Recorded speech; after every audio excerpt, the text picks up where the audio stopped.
Welcome to the dark world of scary stories, a place where every sound is a premonition of the unknown, and every shadow is a step into another dimension. If you're ready to open the door to the scariest secrets, subscribe to the channel and don't forget to hit the bell, because the scariest is yet to come. Turn on the light and let's begin.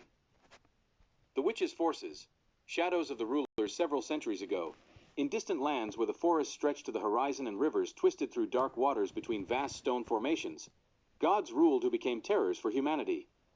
They were known only through old legends passed down from one generation to the next, usually whispered about as things that could plunge the soul into darkness and never let it go. The mythology, brought to life in nightmares, spoke of gods endowed with extraordinary power and cruel will. They came from the depths of the earth and appeared as grotesque creatures that combined various traits of animals, humans, and even nature. Their eyes burned with fire, and their voices could summon storms and elements that destroyed cities. One of these gods was Ornact, the ruler of ominous storms, capable of swallowing all life within miles. His great black shadow covered the surrounding lands, creating invisible boundaries where no one could survive. He was fierce and merciless, his mood changing in an instant, and every step he took left a void where nothing living remained. Another was Tiger, the god of death, who could summon a vile plague that poured from his fingers and flooded cities in rivers of blood and decay. Legends told that Tiger had once been a human until he became a victim of his own ambitions, turning to dark forces for immortality. For this, he became a being who lived only to inflict suffering on others. But the most terrifying thing was that these gods didn't just terrorize people. They sought victims among those who tried to challenge their power or simply those who stood in their way. They had the ability to penetrate the souls of mortals, manifesting their worst fears and nightmares. One night, in a small settlement at the foot of the mountains, strange things began to happen. People heard strange sounds, like singing, that didn't belong to any living creature. Their home slowly became a place of death. Bodies disappeared, and those who remained alive spoke of faceless shadows that haunted them in their dreams. The people began to believe they had become victims of one of the gods. Rumors quickly spread throughout the region, and a group of brave souls arrived in the village. Their mission was to destroy the one who brought death. They were armed and prepared, but they didn't know what awaited them. They knew that the enemy couldn't be defeated just physically, but finding a way to destroy them was difficult. However, the brave souls didn't know the most important thing. The gods who inhabited this land had an incredible ability to turn people into their servants, and even death was not an end. Those who died at the hands of these gods became part of their world, wandering forever in the darkness between worlds. One of these brave souls was John, a young man who wasn't afraid of death because he had nothing left to lose. His family had been destroyed by Tiger during the last plague storm that swept through their village. He was alone among those who tried to fight these horrible creatures and was ready to avenge his family. But as John ventured into the depths of the forest, he felt a shift in the air. The leaves whispered quietly, and it seemed as if even the earth trembled beneath his feet. He began to feel how the dark forces around him distorted reality, creating images of his deceased loved ones who begged him to return home. John had no time for doubt, as this was exactly what the gods were waiting for. And at the moment when he found himself among the ruins of an ancient temple, his soul fell under the influence of Ornact. Black clouds gathered above his head, and he became part of what all the living feared. He wasn't the only one who fell victim to these gods. All who fought them became trapped, unable to escape. And only a few who remained alive could flee these places to tell of this new world, where the gods were once mortals, and where death was not an end, but merely the beginning of an endless nightmare. Such gods were no longer mentioned in legends. They remained in the shadows, invisible to the human eye, but always nearby, waiting for their next time to become the terror that revels in the suffering of human souls. Time passed, and the forest, once a mere dead echo of terrifying events, began to return to life.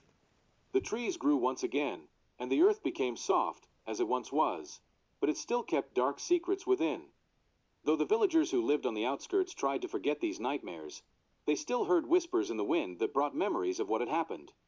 And so, after a few years, another group of brave souls ventured deep into the forest to uncover the secrets that had lingered through time. They were led by a man named Caleb, who had heard stories of nightmares that had touched his family. Caleb's father, a former hunter, had disappeared without a trace after engaging in a battle with mystical forces, and Caleb swore to find and avenge his disappearance. But he was about to face a horror far greater than he could have ever imagined. Caleb, along with 5 other brave souls, set out into the forest, hoping that ancient rituals could ward off any dark entity. They had heard tales of the various traps set by the gods and decided that the only way to stop it all was to find the source. They ventured deeper into the forest, which seemed to continuously shift its nature, silently watching every step they took. Night began to fall, and when they reached the old temple, Caleb felt something change in the atmosphere. Here, amidst the massive stone ruins, there was an unnatural silence. It was heavy, as if the very earth itself was trying to swallow them, offering no chance of escape. They lit torches and began searching for a way deeper into the temple when suddenly their gaze stopped on a huge statue in the center of the room. It was a figure covered in dark, corrosive streaks, its face expressionless, but in its eyes burned a red flame, like a blaze ready to destroy everything around. Then one of the brave souls, a young man named David, stepped closer to the statue and reached out to touch it. As soon as his fingers touched the cold stone, the whole room erupted in a roar, and the earth beneath their feet shook. The fire in the statue began to pulse, and the walls of the temple, which had seemed dead before, came alive, releasing enormous shadows from the darkness. Caleb felt something cold pierce his heart, and he realized this was not just a temple, this was an entrance to the realm of the gods themselves. Suddenly, the statue came to life, its face becoming more distinct, and now they could make out the terrifying face of Ornact. His eyes burned, and his voice, emanating from the depths of the stone, was an echo of the wind that brought death. "Did you come here seeking death?" The voice was dead and powerful, like a storm that could destroy everything in its path. Caleb did not respond. He knew this was not a simple question. It was a test, to see if they could maintain their humanity, or if they would fall into soulless darkness, like those who had become victims of these gods.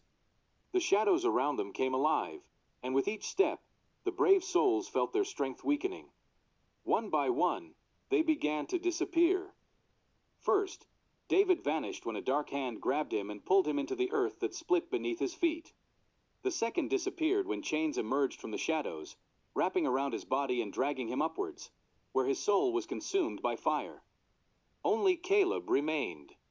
He watched as his friends became part of this merciless world and felt how the darkness itself devoured his soul. He had only one thing left to do: take the final step and stop these shadows. But he didn't know if he could do it. All attempts had been in vain. And then, in the final moment, when it seemed that the forest itself began to consume him, Caleb realized, to defeat these forces, he would have to use the very magic that had brought them into this world. At the same time, and just before her soul was completely consumed by the darkness, she saw what became their final judgment. All of them, without exception, became shadows. Their bodies dissolved into the air, like smoke that leaves no trace. And only in the final moments did Eliza realize that they had not just become part of this world, but had entered into a curse that could never be broken. They were here, forever forgotten and taken by the darkness, and all that remained was a dark shadow that told stories. And no one would ever be able to return. Since then, the place where the temple once stood became even more terrifying. And even those who dared approach this place could not explain what had happened to those who went there. They found no bodies. But sometimes, when the night swallows the land, one can hear whispers and quiet footsteps echoing from the darkness, like the fate of invisible creatures still waiting for their turn to claim every soul that gets lost. But this was not the end of the story. Where the temple once stood, there was now empty land, covered in moss and overgrown with flowers that bloomed only at night. Even when the sun did not rise on the horizon, these flowers emitted an unseen, glowing light, reminiscent of the glow of ancient fire. Decades later, when life in the cities began to settle, new explorers emerged. Until next time, rumors spread that dark forces were awakening once again, and that those who would venture into the forest would find a way to completely annihilate the gods. And so, one such group ventured into the forest. But this time, they were not just brave souls. They knew more than ordinary people and were attempting to use the knowledge of ancient rituals. Among them was a woman named Eliza, a descendant of one of those who had survived the nightmares of the forest. She had gathered a study on the magic used by the gods, and now she intended to use it against them on their own ground. Eliza knew that this would not be an easy mission. She realized that even her own life might be the price for freedom from these demonic creatures. Fear gripped her more and more, but she remained determined. Everyone else who joined her in the forest was also armed with ritual items and artifacts that had the power to neutralize magic. They believed they had found a way to awaken those same gods and return them to their own realm. When they reached the ruins of the temple, they found it had changed. Instead of being abandoned, as in previous years, the temple appeared to be active, as though part of it had awakened again. Faint shadows moved in the darkness, and quiet footsteps echoed, as if someone or something was watching them. Only the most desperate could feel how the air grew heavy with the magic coming from all sides. But at the moment they began approaching the dark altar, Eliza felt her heart stop with fear. Something was following them, and it was not merely the echo of their steps. The shadows in the temple began to thin, and before them appeared a large dark face, slowly descending from the ceiling. It was Ornact. It was the final battle that destroyed their ancestors. "You do not understand what you have come to do." The voice was low and ominous, like thunder tearing through the heavens. "This world belongs to us. We have always been here, and we will always be here. Humans do not belong here. You are only temporary guests." Eliza, in an attempt to stop it, recited the words of a spell her grandmother had passed down to her, one of the last survivors of the past events.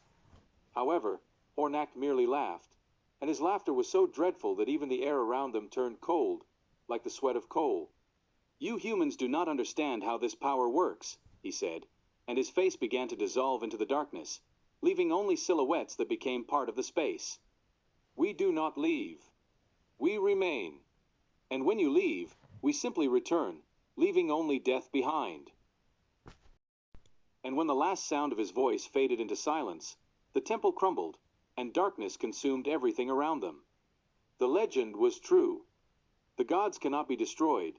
They remain among us, like shadows that do not die, and never leave this world. Eliza and her companions stood among the ruins, in a world where even the shadows seemed to come alive. All attempts to drive out the gods had ended in disgrace. The temple cracked and crumbled, and with every fissure in the stones, a greater darkness was reborn, creeping into the hearts of anyone who dared approach. Each of those still alive felt weaker. Their bodies, once full of energy just moments ago, began to decay under the influence of the terrible magic. They could no longer move. The shadows that once seemed no more than simple curses became dense, tangible beings that consumed their souls. At the moment when the last of the group, a man named Timothy, tried to flee the temple, something invisible held him back, as if a great shadow had seized him by the neck. He tried to scream, but his mouth was full of cold sand, and his words couldn't break through the impenetrable horror. He felt his own eyes begin to burn with fire, and his body started to change. He was no longer Timothy. His body became part of this world, transforming into a dark emptiness from which there was no escape. Eliza, realizing they were all doomed, tried to repeat the words of the spell, but her voice didn't come out. Her lips trembled with fear. The darkness seemed to consume not just their souls, but the very reality around them. Their bodies began to become transparent, as if they were made from the very dark matter that the god had forged from the night. And then, amidst the total silence, a horrifying figure appeared once again from the depths of the temple.